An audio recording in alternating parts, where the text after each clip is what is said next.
하나님은 우리가 무엇을 하는가 보다 더 중요하게 여기시고 더 관심 있어 하시고 더 그분이 기대하는 바는 존재에 대한 거예요.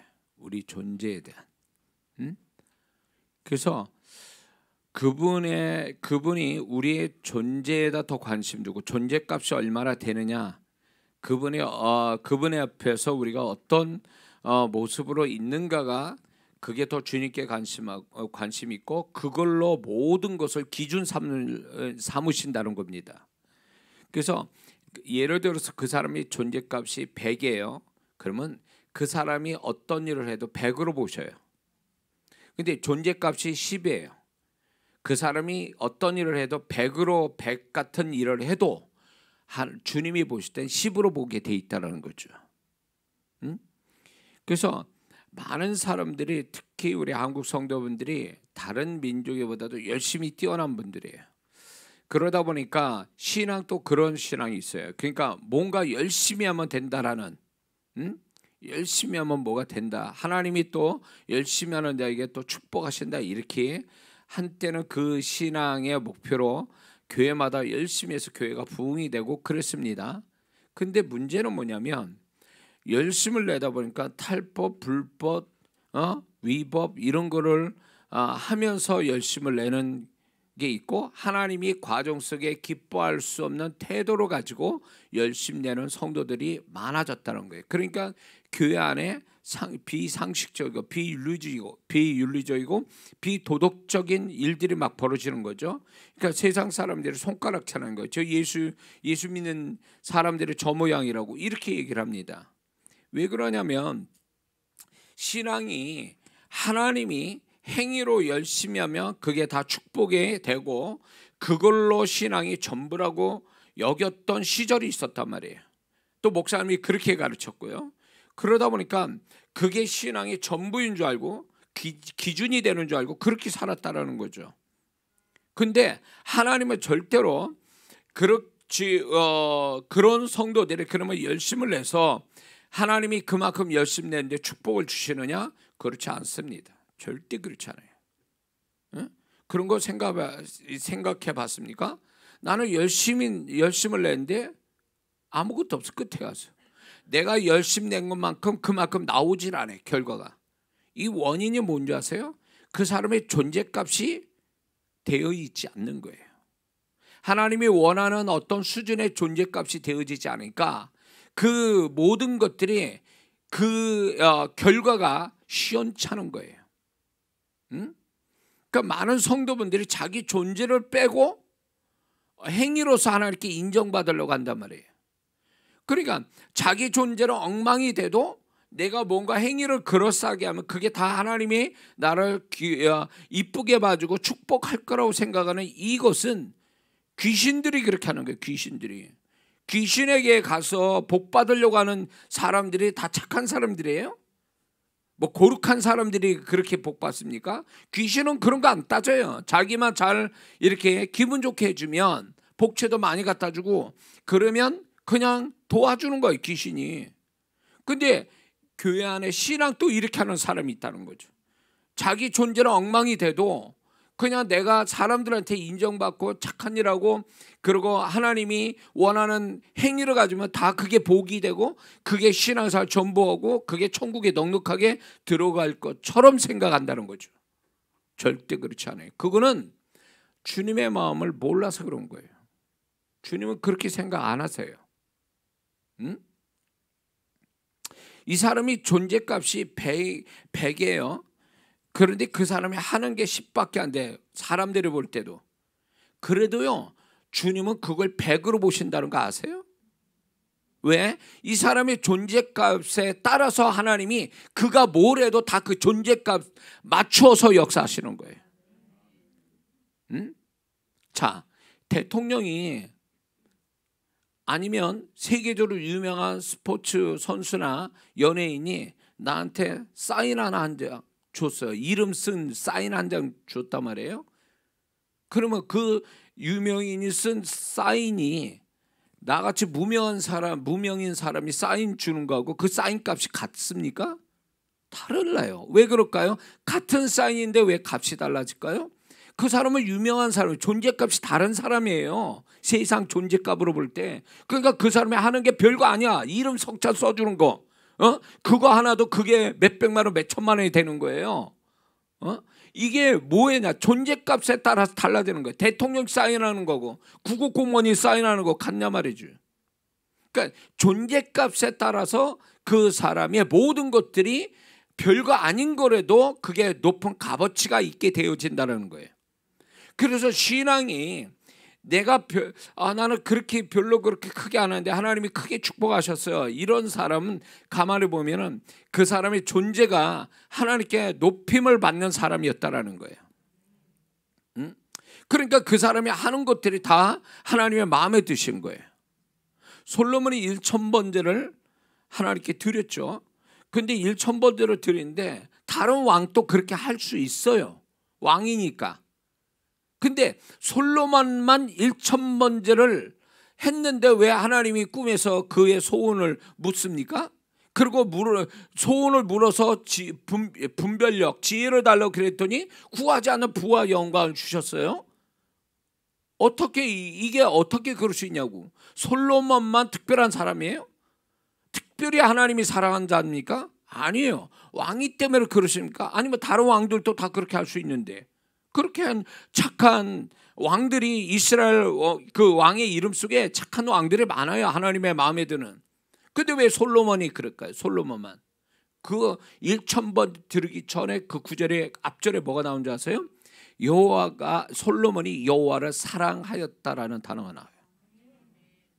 그러니까 솔로몬은 하나님을 사랑하는 만큼의 하나님을 뜨겁게 사랑하고 또 하나님의 마음에 드는 모습을 가졌기 때문에 솔로몬의 존재값이 높은 거예요.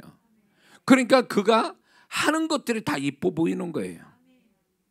양이 많아서 1000번제라는 양이 많아서 하나님이 그를 축복한 게 아니에요. 양으로 따지자면 뭐 누군들 못하겠습니까? 왕의 입장에서. 그러나 1000번제보다도 그 앞서 솔로몬은 하나님을 뜨겁게 사랑하는 마음이 있었다. 이게 그의 존재값이었단 말이에요. 그래서 7, 80년대는 그냥 행위로 하나님께 축복받고 그렇게 해서 하나님께 인정받는 것처럼 신앙생활을 그렇게 해왔지만 지금 그런 신앙 안 통해요. 안 통한다고. 헌금을 드려도 같은 10,000원을 드려도요 감동받는 10,000원 있고 하나님이 아예 인정도 안 하는 10,000원짜리가 있어요. 아세요? 10만 원 드려도 인정 안 하는 사람 있다고요. 왜 그럴까요? 액수의 문제가 아니에요. 액수의 문제가 아니라 그 사람의 하나님 보실 때 존재값이 다르기 때문에 그런 거예요. 과부의 두 렙돈을 주님이 굉장히 귀히 여겼습니다. 부자들도 드렸다고 그랬어요. 그러나 주님은 그거 신경 안 썼잖아요. 근데 과부의 두 렙돈만 주님이 얘기하시잖아요. 뭘까요? 과부의 두 렙돈이 생활비 전부 드렸다는 생활비 전부를 초점에 두면 안 돼요. 이 과부가 하나님을 그만큼 자기의 생활비를 다 드릴 만큼의 하나님을 경외하고 사랑했다는 것을 증명하는 거예요. 그걸로 주님이 인정해 주시는 거죠. 오병이어 바친 그 소년이, 이름도 없는 그 소년이 오병이어 바친 거 한 끼 식사인데 그거 가지고 다 먹고 12광절에 남겼습니다. 그게요, 왜 그렇게 엄청난 어떤 기적이 만들어지는 시발점은 오병이어인데, 오병이어 다른 사람 그 식사 준비를 안 했을까요? 아이가 식사 준비를 했는데 어른들도 있어요. 근데 그 아이가 예수님께 바쳤다라는 게 중요한 거예요. 그 물건의 문제가 아니라 식사의 그 음식의 문제가 아니라 바쳐지는 아이의 마음이에요. 이 마음을 귀히 여겼기 때문에 다 먹고도 12광절이가 남았다는 건 양이 많음을 얘기하는 게 아니라 애초부터 이 오병이어로 바친 아이의 마음이 이 정도고 이 정도로 주님이 축복하셨다 그 얘기예요. 그러니까 성경을 가만히 들여다보면 주님의 마음이 다 드러나고 있는데, 표현하고 있는데 우리는 그걸 보지 않고 뭘 보냐면 현상만 보는 거예요. 이렇게 축복받았다, 이런 기적이 나타났다, 이런 것만 초점을 두다 보니까 거기에 매달리는 거예요. 근데 하나님이 그렇게 하실 때는 그 근원이 그 사람의 존재값의 기준을 삼고 역사를 했다는 걸 잊어버릴 때가 많단 말이에요. 그러니까 신앙을 요령으로 하려고 그러고 행위만 가지고 하려고 하고 무슨 양적인 것만 가지고 그거 명함 내밀려고 하는 이 신앙은 주님을 몰라도 한참 모르는 거죠. 하나님이 우리를 사랑하셨는데 그래서 독생자를 주셨다. 독생자를 주시기 전에 뭘 했다고요? 우리를 사랑하셨다 그랬어요. 그러니까 그분은요, 뭐든지 독생자뿐만 아니라 우리 예수님뿐만 아니라 우리에게 모든 거 주실 때는요, 그분의 마음이 있는 거예요. 먼저 이해가 되세요? 나를 사랑하는 마음이 있어서 뭔가를 주는데 우리는요, 하나님의 마음을 찾는 게 아니라 드려진 나타난 그 현상, 나한테 주신 축복만 거기에만 초점을 두고 있는 거예요. 그러니까 주시는 하나님의 마음을 살피는 자가 아니라 하나님이 주신 그거에 놀라고 그거에 초점을 두니까 이게 하나님 마음하고 전혀 다른 방향으로 가는 거예요. 그러니까 많은 사람이 기도하고 하나님께 모여서 축복받으면 그거 아주 딴짓거리하고 변질되는 이유가 여기 있는 거예요. 왜 그럴까요? 그것을 주신 하나님의 마음을 살피고 그 하나님 주신 마음에 감동받는 자가 아니라 주신 거에 매달려서 그 주신 거에 그것만 가지고 자랑질하고 그거 가지고 기뻐하고 그러니까 변질되는 거예요. 이해가 되십니까? 지금은 주님 오실 때가 가까우니까 우리는 주님과 더 가까이 있어야 되고 주님의 마음을 살펴서 그분과 마음이 다윗과 같이 바울같이 그분의 마음과 일치되는 마음을 갖고 살아야 우리는 이 세상에서 변질되지 않고 주님 오시기에 합당한 성도가 될 수 있는 줄 믿습니다. 그 사람이 존재값이 높으면요, 하나님이 그가 뭘 해도 귀하게 여길 뿐만 아니라 그 사람이 뭘 해도 그거를 하나님께서 크게 그걸 부풀려서 역사하실 수도 있다라는 거예요. 별거 아닌 건데도 불구하고. 그래서 우리는 뭔가 크게 해야 하나님이 기뻐 받으시고 크게 뭘 해야만이 내가 하나님께 뭘 했다라고 그랬지만 존재값이 높으면요, 뭘 해도 하나님이 다 기뻐하시고 사랑스러워한다 그 얘기예요. 그러니까 양을 따지지 말고 정말 그 일을 하는 어떤 내용, 그 일을 하는 사이즈를 보지 말고 내가 이 일을 하는 내 마음이 어떠한가를 생각해야 돼요. 그분 앞에서. 그분이 기뻐할 마음을 갖고 있다면 그 사람은 뭘 해도 그게 하나님의 기쁨이 되고 그런 그분을 향한 마음을 정말 솔로몬처럼 사랑하는 마음을 가지면 그 자체가 그 사람의 존재값이 되는 거예요. 아직도 정신 못 차리는 성도들 많습니다. 자랑거리만 찾아가지고 자기 자랑거리만 잔뜩 가져가지고 그걸로 다른 사람과 비교해가지고 자기가 하나님께 무슨 뭐 대단하게 축복받은 사람인 것처럼 착각하고 있어요. 그런데 그 사람 심령을 들여다보면 주님이 자기가 생각하는 자기보다 더 훨씬 밑으로 보고 있다는 걸 모르고 있어요. 이런 사람은요, 주님을 만나보지 않았기 때문에 그 착각 속에 사는 거예요. 이거 아주 제가 분명히 합니다. 이 사람이 정말 주님과 늘 살았다면, 주님과 대면을 살고 주님이 자신의 거울이 됐다면 절대로 그런 태도 안 보입니다. 주님을 만나면 만날수록 더 겸손해지고 주님의 모습을 통해서 나의 흠이 발견되고, 그러니까 주님 앞에서 더 낮아진 마음이 되고, 그래서 더 주님을 찾게 되고 주님을 더 닮아가려고 애쓰거든요. 근데 주님을 만난 적이 없고 교통하고 같이 사귐이 없다 보니까 지 멋대로 착각하고 하는 거야. 난 이 정도면, 그 외부적인 어떤 그 무엇이 자기 자랑이 되는 거예요. 그게 자기를 교만하게 만들어요. 그게 뭐 하나님이 대단하게 축복한 줄 알아요. 착각 속에 있다고. 그런 성도는 나한테 걸리면 국물도 없어요. 주님이 얘기하는 걸 다 얘기해 줄 수 있어요. 그 성도는 주님을 제대로 안 만나니까 그런 생각하는 거예요. 응? 베드로가 주님을 2번 만났죠. 그 전에, 제자 되기 전에. 먼저 요한복음 1장에서 동생을 통해서 예수님 앞에 왔잖아요. 그래서 예수님이 특별히 또 베드로라는 이름을 주셨잖아요. 근데 시꾼둥이하고 갔어요. 베드로가. 그 후에 예수님 안 만나고 있어요. 못 만나고 있었죠. 예수님을 만나도 시꾼둥하고 갔다, 그 얘기예요. 근데 2배 가득 주님께서 그 배에 물가로 채우고 난 다음에 그가 어떻게 됩니까? 그 이전만 해도 예수님을 선생이라고 그랬어요. 그런데 그 2배 채우고 난 다음에 그게 고마움의 표시로 주님이라고 얘기한 게 아니에요. 그 고마움을 표시로 그렇게 얘기합니까? 주님이라고 말하면서 나는 주인으로서이다 이렇게 얘기하냐고. 고마움을 표시로 그렇게 합니까? 그건 아니잖아요. 그 얘기는 뭐예요? 베드로는요, 그 주님을 제대로 만난 거예요. 거룩하신 주님을 제대로 만나니까 자기가 죄인인 게 드러나고 그걸 고백하지 않을 수 밖에 없는 거예요. 고백할 수밖에 없는 거예요. 응? 그러면서 정말로 나는 주인으로서 내게서 떠나소서.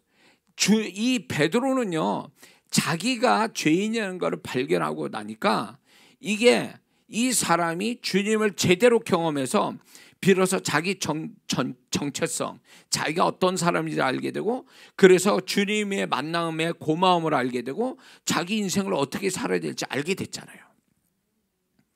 이게요, 주님 만나면 이렇게 돼 있거든요. 근데 이건 극적이지만 우리가 일상에서 소소히 만나지는 주님, 이 주님으로 인해서 우리는 계속 주님으로 주님의 시선으로 자기를 보게 되거든요. 주님의 시선으로 자기를 보니까 정확하게 자기를 보게 돼요.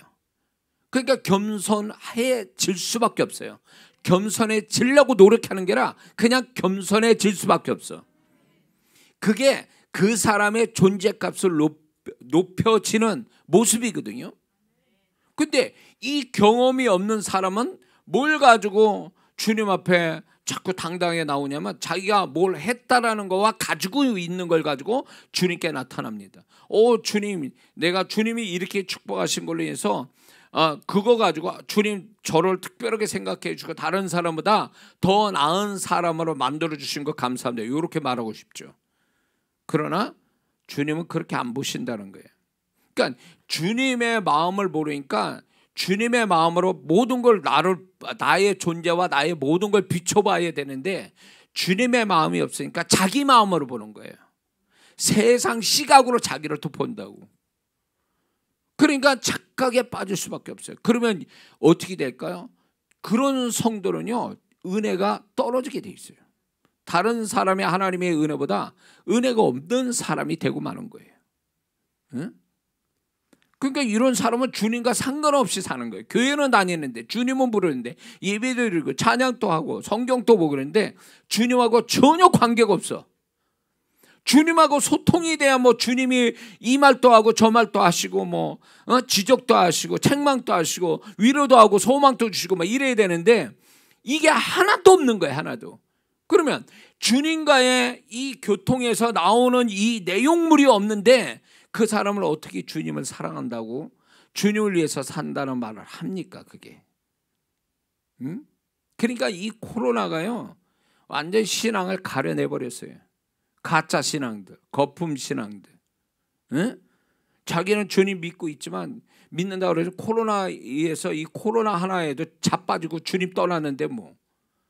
주님 사랑한다고 그러지만 주님이 잡히신 밤에 그 제자 다 도망갔잖아요. 의리도 종도 없이.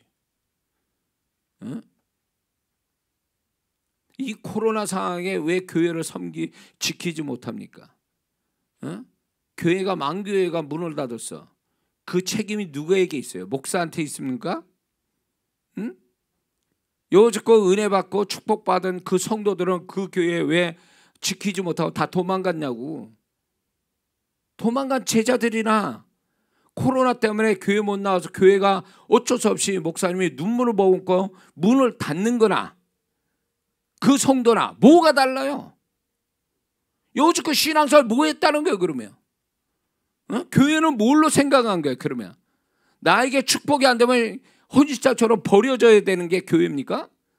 그동안 그렇게 하나님의 목사님 통해서 은혜 주고 축복 주고 그렇게 했으면 그 보답을 하기 위해서 이 어려울 때 교회를 지켰어야지. 교회가 왜 문을 닫아야 되냐고. 주의 이름으로 세우고 주님께서 계획을 가지고 세운 교회를 어떻게 그거를 거기에서 와서 은혜 받고 그런 성도가 떠나감으로 해서 교회를 문 닫게 만드냐고. 코로나 책임을 돌릴 겁니까? 난 그 성도들한테 묻고 싶어요. 망교회 없어진 그 교회 어딘가 떠나가거나 교회를 안 다녀 그 성도한테 제가 묻고 싶은 거예요. 응? 거기에 섬기는 목사님은 다 정말로 온 힘을 다해서 교회를 섬기고 성도를 섬겼을 텐데 오죽하면 그 목사님이 문을 닫겠냐고. 더 이상 할 수가 없으니까. 성도가 없는데 어떻게 하라게. 응? 저는 그 목사님 탓이 아니에요. 성도들 탓이에요. 정말 진짜 신앙이 어려울 때 그 신앙을 빛을 발해야지. 신앙이라는 게 어둠 속의 빛인데 어둠에 갇혀버렸어. 그래서 어둠에 삼킴받은 신앙이에요. 그건 신앙이 아니지. 초대교회 성도들은 자기 목숨을 내놓고 신앙생활 했잖아요. 신앙 지키자고 순교도 당했잖아요. 그게 진짜 신앙이잖아요. 근데 오늘날 조금만 자기가 피해만 본다면 뭐 교회고 주님이고 없어 그냥. 그러니까 보답하는 차원에서 정말 어려울 때 교회를 지키고 주님 붙들고 더 신앙을 더 빛나게 하고 주님을 감동시켜야 될 성도들이 다 사라져 버렸어요. 여러분들은 그 살아남은 자들이에요. 사실은 이 코로나 상황에서 살아남고 신앙이 그래도 열정이 있으니까 여기까지 온 거죠. 이게 정상인 거예요. 이게 살아있는 신앙의 모습이라고. 가짜 신앙들 다 하나님이 가려내신 거예요. 이게 코로나로. 이 환란이 하나의 심판대가 된 거예요. 이게. 그러니까 앞으로요. 이거보다 더한 일들이 생길 수도 있어요. 나중에는 돈의 문제가 아니라 재산상의 손실이 아니라 생명을 내놓을 거냐 말 거냐 그런 상황까지 갈 수도 있어요. 우리 신앙이. 이게 이제 세월이 이제 이게 세상이. 그럴 때 정말 요거 조그만 그 재산상의 어떤 손실이나 도움이 안 된다 해서 주님을 교회를 과감하게 떠난 사람이 나중에 생명을 버려가면서 주님을 지킬 것 같습니까? 주님 신앙을 지킬 것 같냐고. 안 지켜요. 그러니까 구원받는 자 천국 들어가는 사람이 지극히 적은 이유가 여기 있어요. 마지막 때는. 여러분들 사단에 속지 마세요. 구원의 수준을 낮추는 거. 너 이렇게 살아도 너는 구원받았으니까 천국 들어갈 거야. 안 그래요. 제가 만난 경험, 주님, 그리고 제가 신앙의 어떤 영의 세계, 이런 제 신앙을 다 토탈 이런 거를 제가 감안할 때 그렇게 만만하지 않단 말이에요. 아세요? 근데 귀신은요 자꾸 괜찮아, 너 그렇게 해도 괜찮아. 응? 남들 다 그렇게 하는데 뭐 그 정도면 너 천국 넉넉하게 들어가. 주님 너 축복받을 거야. 이런 헛소리 하는 사람들이고 여러분에게 위협 주는 게 아니에요. 정말 주님을 만나는 사람들은요 주님 앞에 더 열심히로 자기 존재를 더 수준을 높이려고 몸부림치게 돼 있거든. 이게 정상이에요. 이대로 조사오니 정상이 아니 비정상이라고. 그거는 왜냐면 우리의 존재와 신앙을 계속 성령께서요 푸시한다고. 조그만 쉬게 만들고 그 다음에 계속 또 푸시해요. 너 이러면 안 돼. 더 열심히 해야 돼. 응? 너 주님 앞에 더 좋은 모습으로 가지고 살아요. 누가 뭐라지도 안 해. 목사님이 뭐라는 것도 아니에요. 옆에서 누가 뭐라 하지 않는데 나는 마음이 급해요. 바빠요. 그분의 수준에 맞춰가려고 몸부림쳐요. 자기 혼자 그러고 있어. 이게 살아있는 신앙의 모습이죠. 이게 주님을 정말로 만난 자의 신앙의 모습이에요. 구원받을 때만 주님 만나면 끝입니까? 그리고 천국 가서 만날 거예요? 아니요. 우리는 계속 매일매일 그분을 만나게 돼 있어요. 그래서 그분의 어떤 뭐 위로도 되고 소망도 되지만 그분의 지적과 판단과 책망을 또 받기도 하거든요. 이것이 결국 나를 긴장하게 만들고 계속 이 세상에서 물들지 않고 이 세상에 속한 자가 되지 않게 계속 몰아가시는 거예요. 이게 정말 신앙. 이런 사람이 코로나가 아니라 코로나 할아버지가 와도 다 견뎌낼 수 있는 거예요. 근데 이거 가지고 신앙 못 지키고 말이에요. 그러니까 목사님들 한숨 소리가 나. 목사님들 만나면 이 코로나 때문에 그냥 교회 문 닫게 생겼다고 그래 다. 요즘껏 잘 가르친 성도들이 이 코로나 때문에 신앙 버렸다고 그거. 그러니까 목사님들이 한숨 쉬는 게 요즘껏 잘 가르쳐 놓고 신앙생활 잘 하게 했는데 이 코로나로 인해서 그 핑계로 그냥 기도 안 해, 예배 안 나와, 헌금 안 해, 막 교회 문 닫게 생겼다는 거지. 그리고 그동안 가르친 게 너무 상심이 된 거, 열심히 가르친 보람이 없는 거예요. 이게 참 기가 막힐 일이지. 그 목회자의 어떤 무기력함, 목사로서의 어떤 뭐랄까 자존감이 다 사라져 버리는 거예요. 이러니까 그게 주님의 고통이고 주님의 한숨소리라는 걸 알아야 돼요. 목사님이 그렇게 하는 게. 자, 서론이 너무 길은 것 같아요.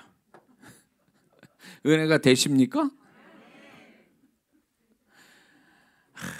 이제 제가 계획된 건 아니도요. 여러분의 심령에 딱 주님이 이렇게 바라보시면서 주님이 제가 기도해왔던 주님을 표현하는 자가 되게 해달라고 제가 늘 기도해왔는데 어느 순간에서 꼭 성령의 임재가 강하면 그분의 심정이 저를 통해서 말씀하시더라고요. 이게 이장한 목사의 어떤 저는 얘기라고 보지 않아요. 이게 주님의 시각이에요. 주님의 마음이라고 지금 이게. 그래서 다 자기 만족, 자기 어떤 착각, 자기 도취형 신앙으로 흘러가고 있고, 그리고 주님 또 교회도 자기에게 어떤 목적이 아니고 수단이 되어지고 그게 나한테 도움이 안 되면 언제든지 버릴 수도 있는 이렇게 되어는 이 신앙에 대해서 저는 주님은 정말로 그걸 안타까이 여기시고 그렇게 되어지는 배경이 뭐냐면 신앙의 뭐랄까 행위가 모자라서가 아니에요. 예배나 기도, 말씀이 모자람이 아니에요.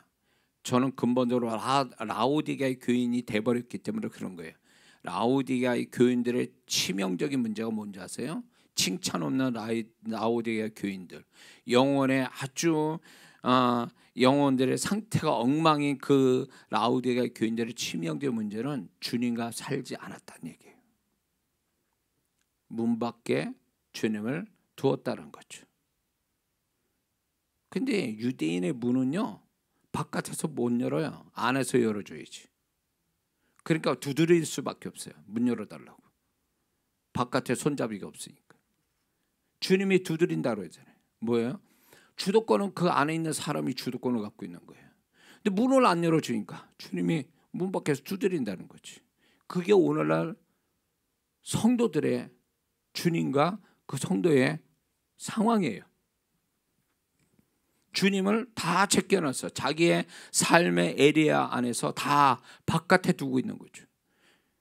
그러니까 그 신앙이라는 게 결국은 종교적인 행위에 치일 뿐이지 그게 정말 주님과 사귐이 있는 신앙이 아니었다는 걸 얘기하는 거예요. 그러니까 그들의 영혼이 엉망이 되어버린 거예요.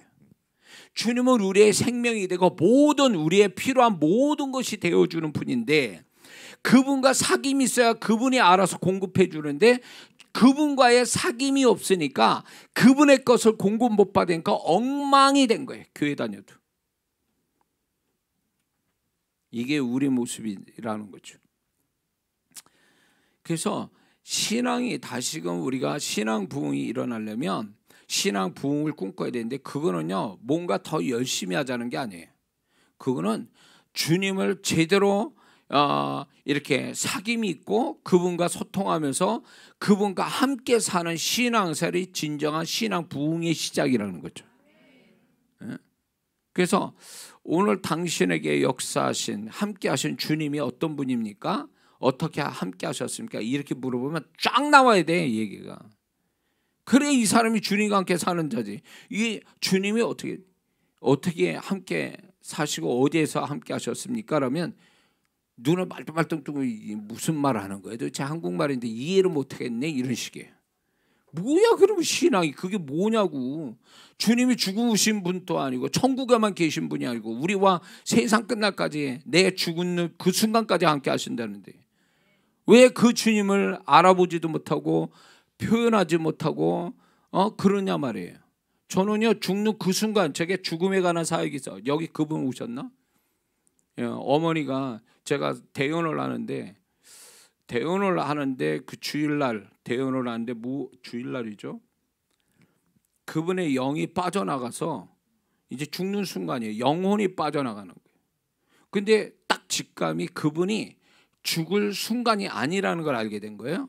그래서 영혼을 불러들였어요. 제가 불러들여가지고 이제 그 영이 빠져나갈 때 제가 본 환상은, 이건 제 개인적인 체험이니까 믿거나 말거나요. 예, 뭐라고 말하지 마세요. 제가 실제로 본 거니까. 근데 영이 하얀 그 영혼이 이 정수리를 통해서 나가더라고요. 나가는 그 영혼을, 하얀 그 영혼을 보면서 딱 순간에 그 영혼이 빠져나갈 영혼이 아니어서 그 영혼은 다시 돌아오라고 그랬거든요. 근데 다시 들어오더라고. 그래서 영혼이 죽으려고 하다가 산 사람이 있을 거다 이렇게 얘기했더니 어느 분이 뭐야 연락이 왔나 뭐라 그러냐면요, 우리 교회 한번 찾아오신다 그러는데 이 집회 때 왔으면 좋겠네. 그분이 어머니가 돌아가실 뻔했다 사셨다는 거예요. 그래서 너무 감사하다고. 제가 연락을 안 했으면 돌아가시는 건데 어머니가 극적으로 살아나셨다고. 그래서 한번 오겠다고 이런 얘기를 했어요. 뭘 얘기해도 이 얘기한 거예요 지금 도대체. 그래서 뭘 얘기했지? 자, 그래서 이 주님과의 어떤 소통을 갖고 산다는 거, 이것이 우리가 신앙의 아주 중요한 목표가 되는 겁니다. 그래서 오늘 저녁에 그 얘기를 할 건데, 하여튼 우리가 이 한 해를 살아가면서 주님과 함께 사는 신앙, 주님을 경험하는 신앙 굉장히 중요합니다. 예. 그래서 주님과 늘 함께 살면 그 사람은, 저는 확실히 믿기는요, 주님과 늘 함께 살면 죽음도 두려워하지 않아요. 왜냐하면 주님과 늘 함께 살면 참 신기한 게 뭔지 아세요? 제 경험으로 볼 때는 주님과 이렇게 함께 살고 주님을 느끼고 살면요, 이게 현실 감각이 좀 떨어지는 것 같은 느낌 들어요. 그러니까 세상하고 좀 뭔가 동떨어진 느낌을 받아요, 내 심령이.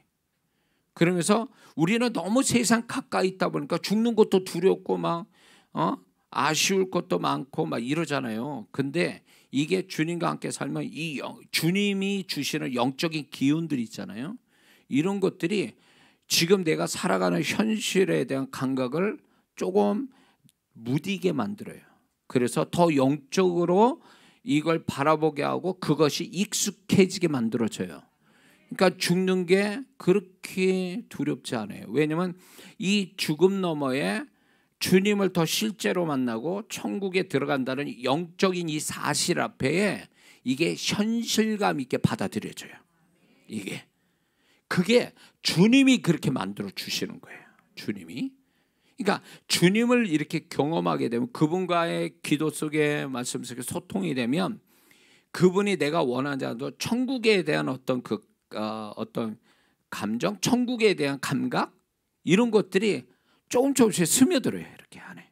그래서 바울도 그 얘기했잖아요. 주님을 만나고 참진처럼 보고 나니까 사는 게 아니야, 이게 이 땅에. 삶이 이게 아무것도 아니야, 이게. 그래서 바울에게 그랬잖아요. 내가 떠나서 육체로 벗어 그분과 함께 하고 싶은데 이 사명이 있고 너희들 때문에 내가 이 땅에 지금 머물고 있다. 이 고백이 조금은 이해될 것 같아요, 조금은. 그러니까 사는 게 그게 이거보다 주님과 함께 살고 영원한 삶을 사는 게 이게 얼마나 복되고 이게 귀한지를 아니까 사는 거 죽는 거 그게 아무것도 아니더라는 거죠. 그게 내가 사람이 마음이 담대해서 그런 게 아니에요. 주님이 그런 감각을 주시는 거예요. 천국에 대한 감각, 영적인 감각, 이게 또 현실감 있는 어떤 마음을 그분이 부어주시기 때문에 세상에 애착, 집착하지 않고 거기에 서러워하고 슬퍼하고 낙심도 하지 않고 사는 거죠. 응?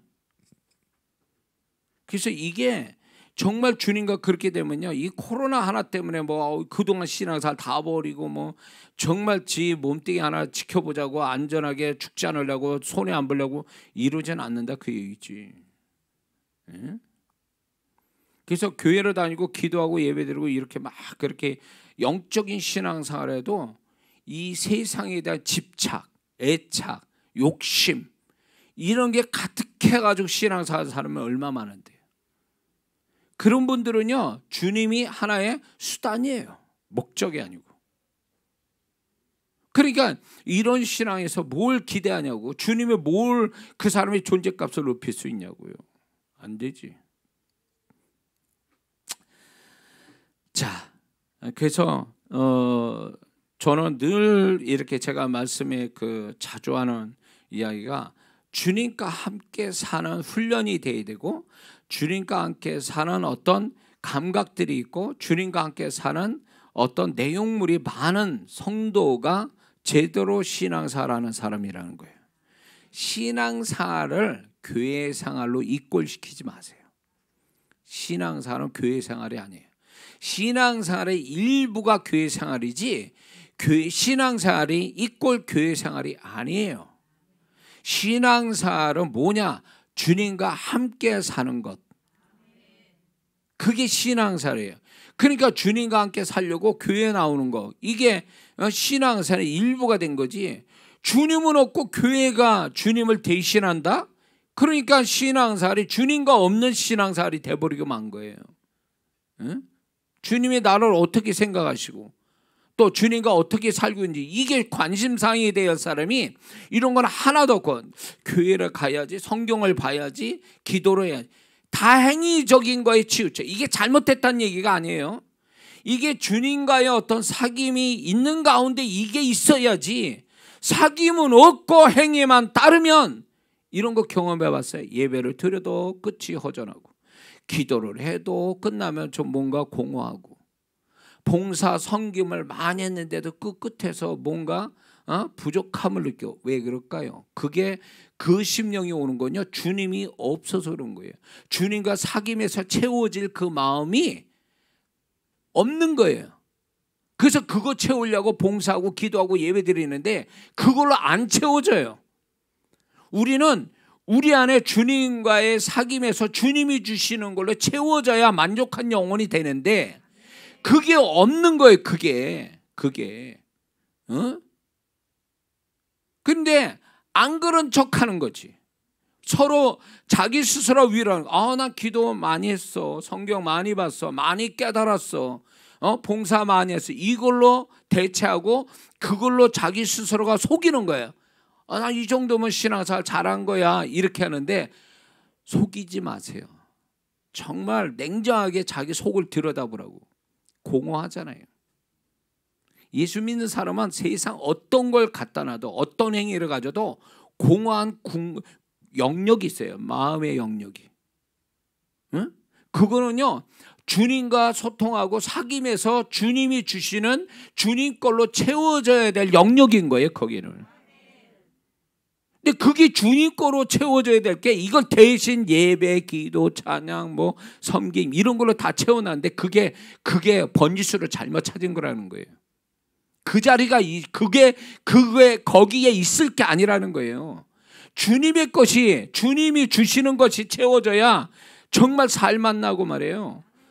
환난 속에서도 찬양하고 말이에요.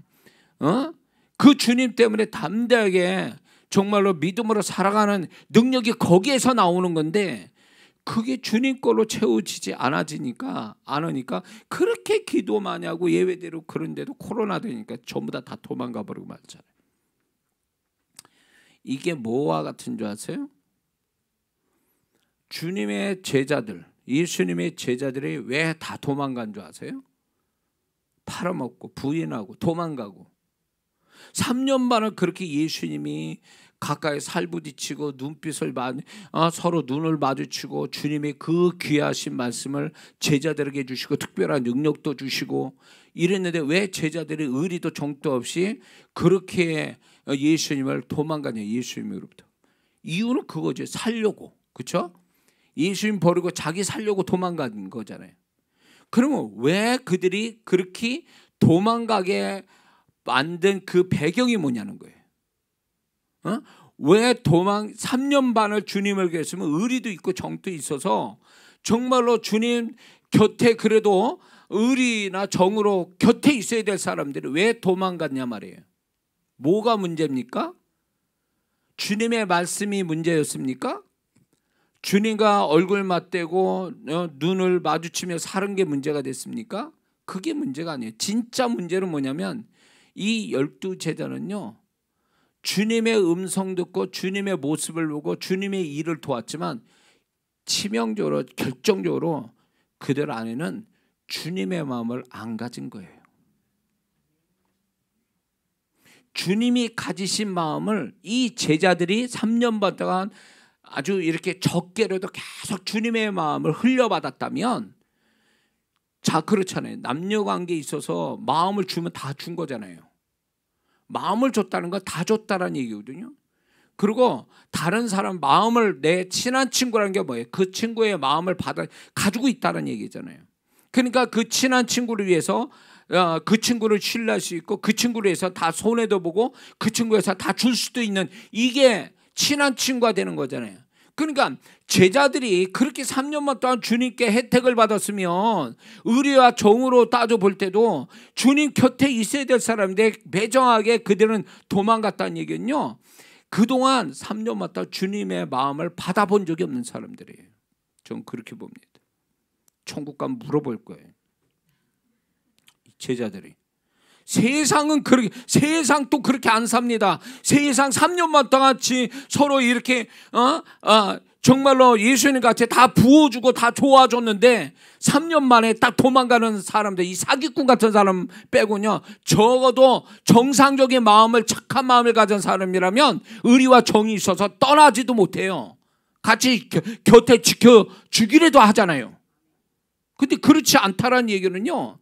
이 제자들이 치명적인 뭐냐면 주님이 가지신 마음을 흘려받았다면 그래서 자기 마음속에 주님이 정말 그렇지 않아요. 내가 정말 죽게 생겼단 말이지. 겟세마네 동산에서도 주님의 심정을 얘기하시잖아요. 근데 이 제자들은 주님의 심정을 공감하지 못했잖아요. 공감하지 못했다는 게 뭘 얘기하세요? 그분의 마음을 받아본 적이 없다 그 얘기지. 그분의 마음을 받았다면 그들이 제자들이 3년 반짜리의 주님의 마음을 받았다면 공감은 했어야 되는 거 아니에요. 겟세마네 동산에서. 응? 정말 그 주님 그렇습니까? 그러면 제가 같이 기도해 드리죠. 이래야 돼 마땅한데 자고 있어? 말이 안 되는 거지. 응? 정말 부부 사이가 좋은 부부 사이가 뭔지 아세요? 서로 공감을 잘해주는 거. 그게 부부 사이가 좋아지는 비결이에요. 좋은 부부의 어떤 관계의 어떤 그 좋은 모습은요. 그게 뭐가 있냐면 공감이라는 게 있어요. 서로가 공감 잘해주는 거죠. 공감해주면서 리액션이 있는 거죠. 그러냐고 박수 쳐줘. 이게요 부부 사이가 굉장히 좋은 사람의 모습이에요. 부부 사이 안 좋은 사람 뭐예요? 리액션도 없어. 공감도 없어. 당신 얘기하세요. 난 관심 없습니다. 이런 거예요. 응? 저 사람은 왜 저래? 이런 거죠. 이게 소위 말해서 공감을 못 해주고 안 해주는 거잖아요. 결국 이건 뭘 얘기하는 거예요? 이게 아무리 한 지붕에 한 이불 속에 살아도 같이 있어도 이게 공감이 안 되면 남이에요. 그러니까 제자들이 3년 반 동안 예수님 왜 끼고 있었습니까?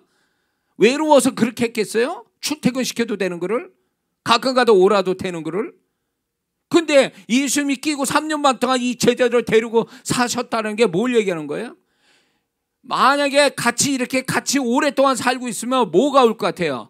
이렇게 같이 안 살고 가끔 가다 만난 사람과 차이가 뭐가 있겠어요? 같이 매일 살면 그 사람의 눈빛만 봐도 아는 사이가 되는 거잖아요. 마음을 그만큼 주고받았다는 얘기 아니에요. 그 마음을 이해하고 안다는 얘기잖아요. 그 마음에 공감될 수 있다는 얘기 아니에요. 그러니까 예수님이 그들을 12제자를 끼고 살았던 것은 너희들이 나를 알았으면 좋겠다라는 거 아니에요. 그러나 그들이 믿었습니까? 예수님이 구세주와 그분이 정말 죽고 부활하신다고 그걸 믿었냐고. 그리고 그분의 마음을 알았냐고. 그들이 겟세마네 동산 자고 있었잖아요. 그 사람들 도망가고. 결국 그건 뭐냐면 주님의 마음을 받지 않았다는 얘기예요. 조금이라도 받았으면 그럴 수가 없지. 그럴 수가 없는 거예요. 이게 제자들의 치명적인 문제거든요. 그 모습이 부부 사이에 그런 게 있죠. 뿐만 아니라 오늘날 성도들에게도 이게 문제가 있어요. 신앙생활 20년, 10년, 20년짜리는 뭐하냐고. 주님을 모르기는 매한가지인데. 성경 속에 주님만 하는데 왜 자기와 함께 하신 주님은, 현재 주님은 모르냐고. 그 주님이 내가 뭔 말하고 뭘 하는데 그분의 판단이 있고 그분의 음성이 있는 걸 왜 못 알아채냐고. 그분이 나에 대해서 어떻게 느끼고 어떤 마음인지를 알아야 되는데 모르는 거예요. 내가 볼 때는 이정환 목사가 그래도 조금 주님의 마음을 주님이 주셨기 때문에 보면 저 사람이 뭔 말을 하는지, 주님은 어떻게 생각하는지 내가 다 알고 있는데 나는 그걸 감지하고 있는데 저 사람 정작 자기의 문제고 자기의 얘기를 하고 있는데 그를 향한 주님의 마음을 몰라요. 그 사람은요. 나는 알고 있는데, 내가 제3자인 나도 알겠는데 주님이 나한테 가르쳐서 알겠는데 본인은 모른다, 그 얘기예요. 뭘 얘기일까요? 그 사람은 주님과 사귐이 없다는 얘기예요. 없으니까 그 소리 하는 거예요. 그런 태도 보이는 거예요. 주님의 마음을 알았다면 그렇게 나오진 않지. 이해가 되세요? 야, 오늘 아침에 이 설교로 끝내시려는 겁니다. 자, 그래서요, 우리 신앙이 우리가 오랫동안 누군가 좋은 사람과 오랫동안 사귐이 있다는 건 참 행복한 일이에요. 그렇죠?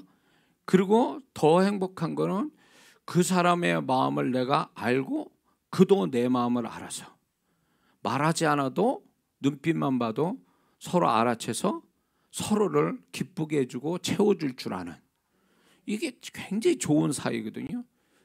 왜 세상은 그렇게 하면서 왜 주님 앞엔 그렇게 안 해요? 그분은 나를 구원하셨는데, 나에게 생명을 주신 분인데, 그래서 그것도 모자라서 우리와 지금 나와 함께 하신 주님인데 왜 그분과 나눔이 없고 사귐이 없냐, 그거예요. 그래서 이게 주님의 나눔과 사귐이 있는 사람은요, 그것만큼 주님을 더 신뢰하는 자가 되고 주님을 더 사랑하는 자가 되게 돼 있어요. 근데 말로는 주님 사랑한다고 하면서 찬양도 부르고 다 하는데 정작 그 사람의 삶을 보면 주님이 없어. 주님하고 주님 찾지도 않아. 주님 의식도 없어. 그게 무슨 주님을 사랑한다는 거예요. 사랑 안 해봤습니까? 여러분들 남녀 사랑을 전혀서 다 사랑을 해봤잖아요. 그 사랑을, 누군가를 사랑하게 하면 어떻게 될까? 하루 종일 그 사람만 생각해요. 나만 그런가?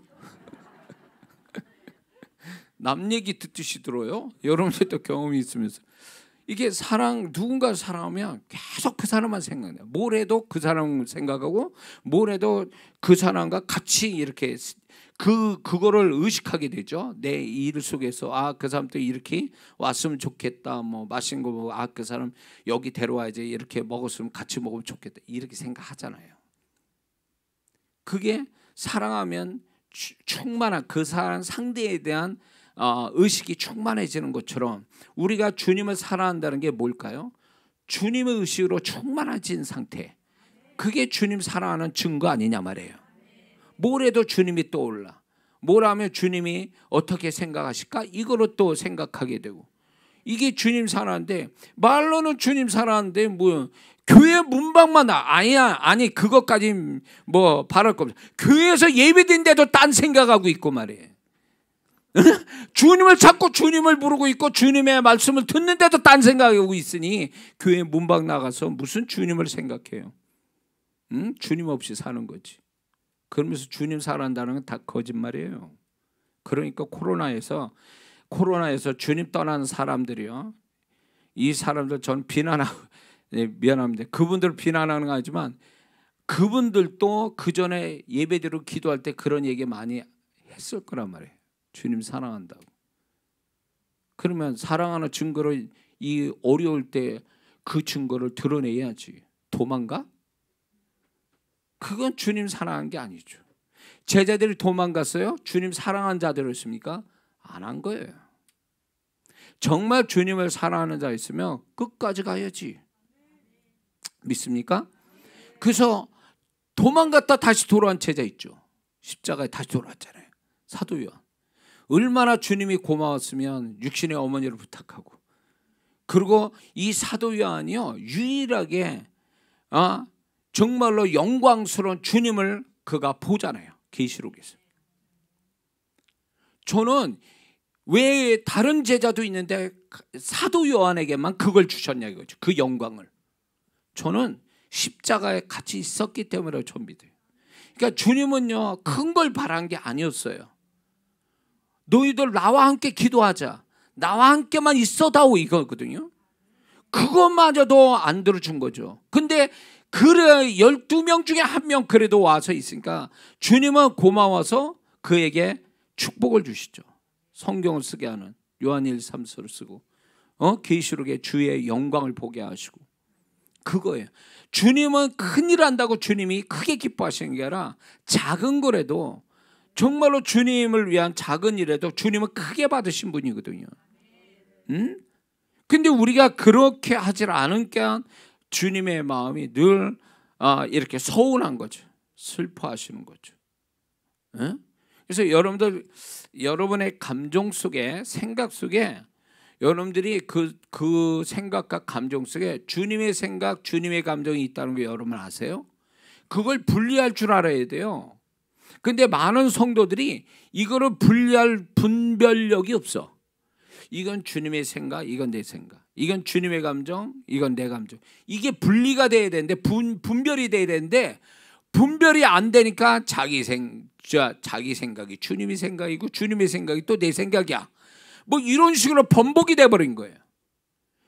그러니까 이게 주님과의 어떤 늘 소통하며 살게 되면 내 안에 주님의 생각, 주님의 감정을 내가 읽을 수가 있어요. 알 수가 있어요. 그러면 이게 주님의 생각, 주님의 마음이구나, 이렇게 하면은 그걸 따라가게 돼 있고 그거를 존중하게 돼 있거든요. 분별이 됩니까 여러분들? 왜 한 사람만 하면요? 나머지는 뭐요? 이걸 누가 가르쳐 줬냐고. 누가 가르침 받았습니까 이거를? 우리는 다른 건 다 하는데 이 부분은, 주님에 관한 이 부분은 누가 가르쳐 주질 않으니까 이거에 대한 완전한 무지함이 있는 거예요. 제자들이 그렇게 3년 동안 주님과 함께 살면서도 주님에 대해서 무지했잖아요. 주님의 마음을 못 받은 사람들이 있잖아요. 그러니까 오늘날 성도들이 이 모습이라니까. 그래도 저는 그나마 제가 또 이런 전달하는 어떤 이렇게 주님의 마음을 전달하는 자로 세우시기 위해서 먼저 저한테 그런 은혜 주신 몰라도 저는 이게 분별이 돼. 이게 주님의 생각, 내 생각, 주님의 마음, 내 마음. 삶 속에 주님의 흔적 이렇게 발견이 되고, 우연인 것 같은, 그냥 일상적인 것 같은 삶 속에 주님의 손길이 딱딱딱 보여요. 그러니까 이게 온통 주님이, 저 사람 속에서도 주님이 나를 향하여 말씀하는 부분이 있고, 그러니까 그게 다 주님의 조각이에요. 주님의 조각. 그게 다 조각조각 이제 그게 알아지면서 저녁 되면 그게 퍼즐 맞춰지는 거죠. 그게 주님과 함께 사는 거잖아요. 여러분들 어떻습니까? 그렇게 사십니까? 그때 왜 한 분만 아멘이요? 진짜 그런겨? 대표로 그러는겨? 도대체 뭐요 도대체? 자, 성령님은 왜 오셨나? 은사와 능력 때문에? 아니요. 그분은 예수님을 증거하기 위해서 오셨고 예수님의 영광을 드러내기 위해서 오셨어요. 그러니까 성령 사역자분이나 성령 어떤 경험, 체험을 원하는 성도들이 착각하고 조심해야 될 게 뭐냐면 그분은 그의 은사나 능력만 주시려고 오신 줄 알아요. 그 성령님이. 아니요. 그분의 최대의 사역은요. 예수님을 드러내는 거예요. 응? 그래서 이게 성령 충만하다 그러면 그 사람은 예수 충만이요. 성령 충만인데 성질 더럽게 나온다. 그건 성령 충만이 아니지. 자기 스스로 착각하네. 그거는요 성령으로 충만한 게 아니라 감정의 충만이지 혼의 감정의 충만. 정말 성령 충만하면요 그 사람에게서 주님이 보여요. 그게 성령 충만이라고. 그래서 성령님은요 그분이 우리를 충만하게 우리에게 임하시려는 목적은 우리 안에 계신 주님이 나를 통해서 나타나게 해주시려고. 그래서 나는 없고 그분만 있는 것. 우리 모두가 성령에 충만해져서 나라는 이 혼적인 이 타락된 내 모습은 가려지고 주님이 나타나는 거예요. 내 생각, 감정, 눈, 귀, 입, 손 모든 곳에 그분의 모습이 나타나고 내 삶에 그분의 흔적이 나타나는 거지. 그게 성령님이 하시는 최대의 사역이고 이 우리에게 오신 이유가 여기 있다는 거죠. 에? 그러면 이게 문제인 거예요. 이 주님을 드러내기 위해서 성령님 오셨는데 주님을 드러내지 못하는 안 하는 그 성도는 뭐가 문제냐면 성령의 충만함을 못 받은 게 원인이요. 성령 충만 받으면 자연히 주님 찾게 돼 있고 주님이 드러날 수밖에 없거든요. 에? 그래서 아무리 뭐 성경 지식이 있고 체험이 있고 뭔들 뭐 봉사 열심히 한들 주님이 드러나지 않으면 그 사람은 신앙이 아직 온전치 못한 거예요. 온전한 신앙이 뭔데? 주님이 드러나는 거라고. 내가 온전해지는 겁니까? 나라는 존재는 죽을 때까지 온전해지지 못해요. 아세요? 우리는 아무리 교육시켜도 나라는 존재가 고상해지지 않는다고. 원래 죄성을 타고나서 죄성을 가지고 죽게 돼 있는 존재라고요. 그러니까 이게 수준 낮은 죄성을 가지고 주님을 우리가 섬기는데 이 죄성 가지고는 안 되는 거예요. 그러니까 우리가 온전해진다는 얘기는 내가 잘 교육받아서 좀 더 나은 고상한 사람 되는 게 아니라 성령으로 말미암아 내 이 썩어질 이 죄성을 가진 이걸 통해서 주님이 흘러나오게 하는 거, 이게 온전한 존재고 온전한 신앙이라는 사실입니다. 그래서 우리가 저 사람 신앙 좋아할 때 잘난 척하지 말라고. 그게 자기가 잘나서 그렇게 된 게 아니에요. 착해서 그렇게 된 게 아니라고. 성령께서 그나마 임재하셔서 주님이 드러나니까 성도들한테 은혜 받게 하는 거고, 그게 자기 게 아니라 주님의 것이 흘러나오는 거라고. 왜 주님께 흘러나온 걸 자기 영광 취하냐고. 응? 그런 사람 많아요. 뭐 이렇게 영적으로 체험 있고 뭐 말씀 잘 알고 지식 있고 봉사 많이 하면 되게 잘난 척해요. 자기 의로 충만해. 자기 의로 충만해요. 그게 주님의 바라심이 아니거든요. 그건 자기 교만이에요. 아니 죄성으로 똘똘 뭉쳐진 우리가 조금 더 그 주님으로 인하여 내가 조금 더 기도하고 체험하고 지식 있고 깨닫고 섬긴다고 그래서 그게 내 모습은 아니잖아요. 그건요 주님이 내 안에서 역사하니까 그 모습이 나온 거지, 주님이 빠지면요 세상 사람이나 나나 다를 거 하나도 없어요. 근데 그 처음 위치를 모르는 거야. 처음 자기가 어떤 위치에 있었는지를 까먹으니까 조금 교회 다니고 뭐 세련되게 뭐 이렇게 좀 고상하게 하면 성도 또 집사님, 권사님, 장로님 하면 자기가 뭐가 된 줄 알아. 본성 어디 갑니까? 응? 본성이 어디 가냐고. 갑자기 예수님 됐어요? 그 사람이 남한테 칭찬받을 만큼의 그 모습이 있다는 게 자기가 만든 거예요? 주님이 만들어 주신 거잖아요. 주님을 높여야지. 왜 자기가 영광을 얻어? 응? 아우 아니에요. 주님의 은혜. 말은 그렇게 하지만 속으로는 아우 기분 좋아 이런 거지. 나를 이렇게 인정해 주네. 아우 너무 고마워. 그게 자기 거라고 생각하니까 그렇게 얘기하는 거예요. 예의상 아우 주님의 은혜예요. 예? 그러나 속은 그렇게 말하고 싶지 않지. 예? 자기 영광, 자기 의를 자랑하고 싶겠지. 그건 아직 모르는 거예요. 주님이 자기 존재가 어떤 존재고 로마서 6장 7장까지 가봐야 돼. 그래야 내 안에 선한 것이 하나도 없고 마음은 원효로 돼. 육신이 말을 안 들어. 그리고 내 안에 선한 것이 하나도 없다라는 이 절망감을 갖는 그것이 나의 본질이거든요. 바울은 그걸 경험한 사람이거든요. 그러니까 그 속에서 정말 나는 아무것도 아닌 사람이구나. 지옥에 들어갈 마땅한 사람이구나. 이거를 아는 순간에 내가 조금 나아진 것은 내가 아니요 내 안에 그 그리스도가 사셔서 내게 역사하시는 것이니 이런 거죠. 네? 오늘 제목은 주님과 사귐이 있게 하자. 시림 집사님 제목 바꿔요.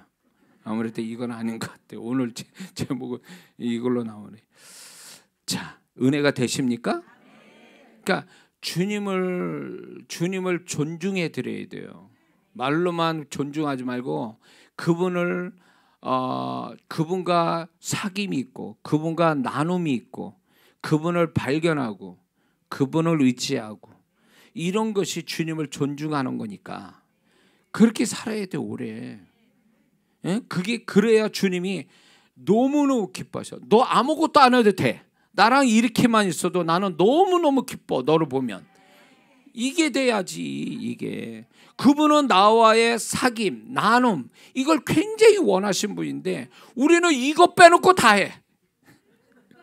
그렇죠? 이거 빼놓고 나머지 다 해. 뭐 봉사도 하고 뭐 성경도 읽고 기도도 하고 다 해. 어? 그렇게 중요한 거 다 빼뜨리고 나머지 거 가지고 붙잡으니 본인이 만족합니까? 영혼의 만족함이 옵니까? 안 오지. 그래서 주님의 심정을 지금 대언하는 거예요. 제가 지금 주님이 말씀하고 싶은 걸 지금 얘기하고 있는 거예요. 너무 이런 걸 모르니까 신앙사 오래 하면 뭐 하냐고 이걸 모르는데 이 신앙의 ABC인데 이게 ABC예요. 신앙의 ABC 이게 기초라고 이게.